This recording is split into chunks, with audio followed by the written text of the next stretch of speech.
What's going on, everybody? I got a movie review for you today, except this is going to be a little bit different. I'm not going to be as hyper or as jumped up as I usually am when it comes to my other movie reviews, and it's because of the material I just watched. So we're going to be talking about Spike Lee's newest film, Blackkklansman, and Blackkklansman is about a gentleman named Ron Stallworth, portrayed by John David Washington, who manages to not only infiltrate the KKK, but also manages to get in the mix of some Black Panther supportees, all those for Black Power and all that stuff. And how Ron Stallworth is able to infiltrate both these organizations is not only having John David Washington go and look at the Black Panther supporters, but have Adam Driver, who's also a worker in the Colorado Springs Police Department, to go infiltrate the Ku Klux Klan, pretending to be Ron Stallworth. And this film across the board surprised me in some good and some not so good ways. So let's get into the good first. First of all, the performances across the board are fantastic.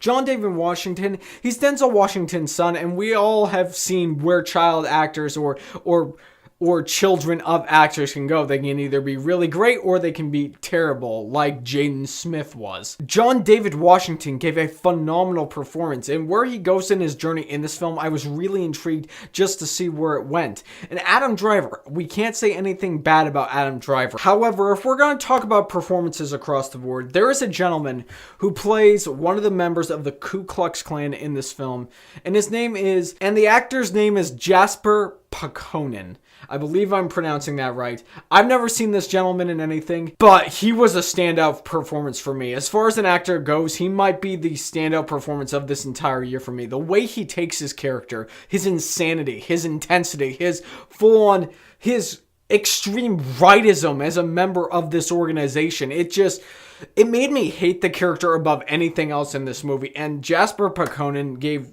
possibly the best performance in the entire movie, in my personal opinion.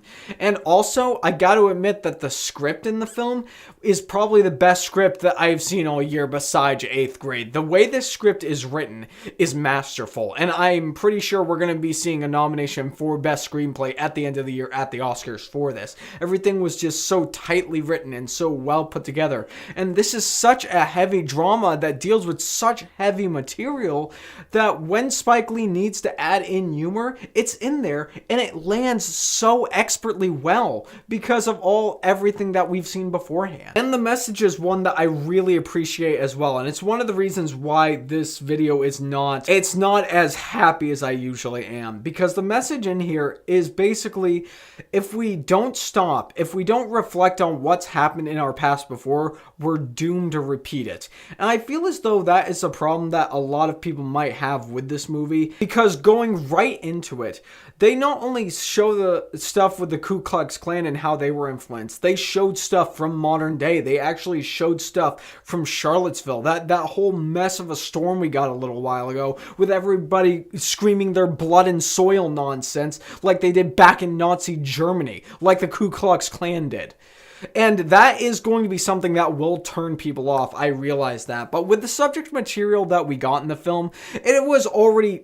The escapism that may have happened with Blackkklansman, in my opinion, was thrown out the window as soon as the subject matter started in the film. So the material presented was very powerful, and it was very needed. And in my opinion, this is a film down the road that people will look at and say, we can use this as an example so we can make a positive change for the future. And I don't generally get political with anything on my channel because I just talk about movies. But one other thing that it taught me is that after Charlottesville, after everything went down, not enough was done, and there was definitely not enough said. We should have come out of that situation saying we can be more progressive. We can throw away ideas that the KKK presented.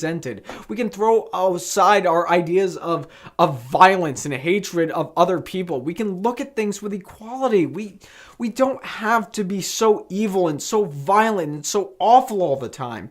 But not enough was done after Charlottesville.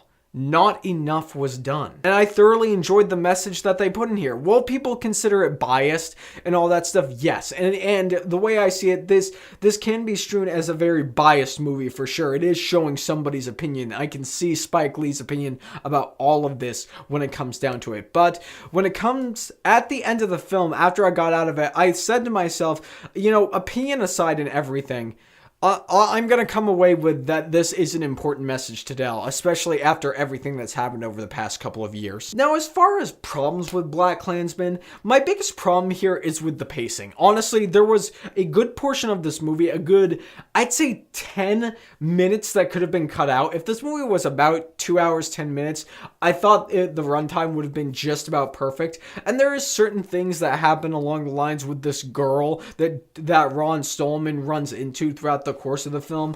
I thought if they had cut down that a little bit. I understand that she's a tool that he's using to get in good with the people who are the Black Panther supporters. I get all that, but at the end of the day, it just slowed the movie down for me. But guys, honestly, this is the most powerful film I have seen in the entire year.